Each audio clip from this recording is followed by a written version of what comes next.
Hey y'all, welcome back to my Not So Berry Challenge.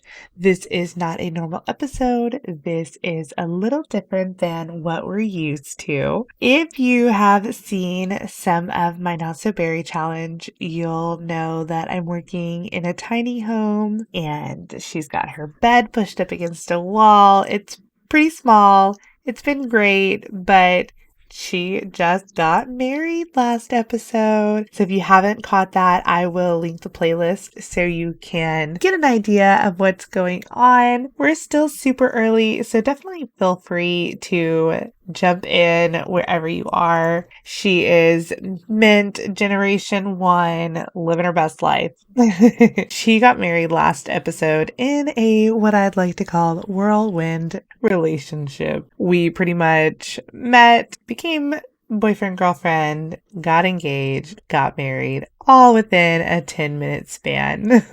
And that's fine. I'm good with that. It was a long time coming. She needed to go ahead and get married. So kind of found the first guy, and that would give us the time of day, who was also single and got married. Don't recommend to do that in real life, but it works for The Sims. So she's married. We are potentially going to have a kid at some point. Of course, continue the generations. I just felt like it was time to get started on a new house. I basically bulldozed her house and started with the funds she had. I did this very carefully. I didn't save until I was certain that this is what I wanted to do, because I definitely didn't want to bulldoze her house, save, and then decide I wasn't ready for a new house. So once I decided, yep, this is what we're going to do, I saved it, and I kept a lot of her stuff, counters and the bed that she had. This is a house update, not a complete new house. Well, okay, it is a complete new house, but we kept a lot of her old stuff. In The Sims,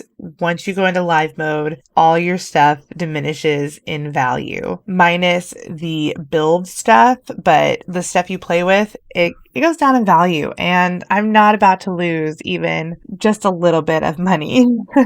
I didn't want to do that, so I saved a lot of stuff, and then some stuff I did save and ended up getting rid of, and that worked for me. It was all good. I found a little house online and just tried to replicate it just to make it something cute, a little bit bigger. It's a 2-bedroom, 2-bath. Now, because we are still working on our funds, this house is a work in progress. It still is empty a little bit inside. Only one bathroom is furnished. She still has some cheap appliances that make her mad because apparently they smell cheap. But whatever, okay? We'll worry about that later on. So this front bedroom is going to be for the future gen, the Rose generation. Now, when I think rose, I think pink. But I also think red, and I don't know, I had to look it up, okay? I wasn't sure where people go with this, and I was like thinking pink, and then decided, oh, duh, it's red, like looking at it more and more, because there's a pink generation down the line. So this is a red generation. Ignore the pink room, it turns red later on. I had to kind of decide where I was going with it. I wasn't quite sure. This is my first time to play this challenge. So the pink room turns red. As for this house, I didn't change lots. This is still where she was living before. I decided to stay on the beach, and I may stay here for the remainder of her life. She married Yuka Benipo, who is a mermaid. A merman, I should say. And with that, I decided, why would I take him away from the beach? Now, granted, if you saw the episode, you would know that when I transferred all his stuff, I didn't keep his money, but when I transferred him over into my household, it said he was living in Evergreen Harbor, which is really weird that the merman was living in Evergreen Harbor. I don't know. So now he's back on the beach, living in the ocean, and he has full access to the water to make his little merman heart happy. I definitely wanted to keep a beachy vibe to this house, so I use the Horse Ranch open barn doors as a back door. And I just thought that was really nice. It just stays open to the water. There's no lighting glitch with it, so it's kind of perfect and just gives a really great feel. You walk in and immediately it's almost like you're outside again, because at the other side of the house is these really nice big open doors. And that's just so pretty. I'm here for it. At first, I do start to, like I said, decorate this room with pink. But in the end, I used the money towards other things. She's not even pregnant yet, okay? There's going to be an episode or two before a baby even comes, so we can get some more money before having to worry about decorating this room for an infant. I actually thought for a while about just not doing this room at all, leaving it under construction, keeping like the plaster up, And I was like, no, let's paint it red. And I was like, well, you know what? What if I just keep it mint and I put her desk in there and it's an office space? No, it's fine. Her bedroom would look empty if I didn't have the desk in her room. Well, their room. Yuku and their room. I decided to go ahead and turn the room red, keep it painted. I want to say it ends up with curtains in it, but that's it. I don't even have a crib in there. I do at this moment, but I think I get rid of the crib to purchase other things. I think I have right around 1,000 simoleons when I'm finished with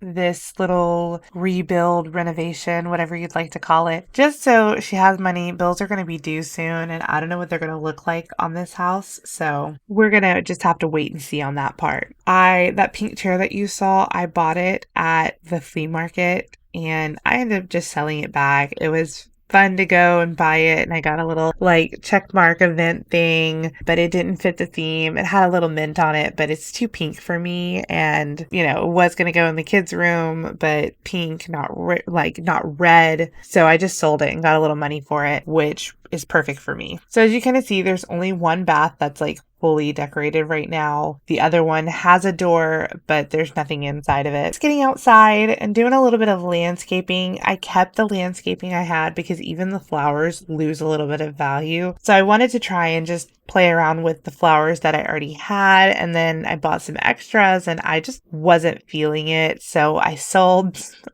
them and got some different flowers, and I just like it better. Put some pretty plants on the porch, and I'm really happy with it. I think it's going to be a lot of fun to get in here and play. Yeah, and after playing with so many different reds, I stuck with the really pretty little floral rose patterned walls. I think that just works.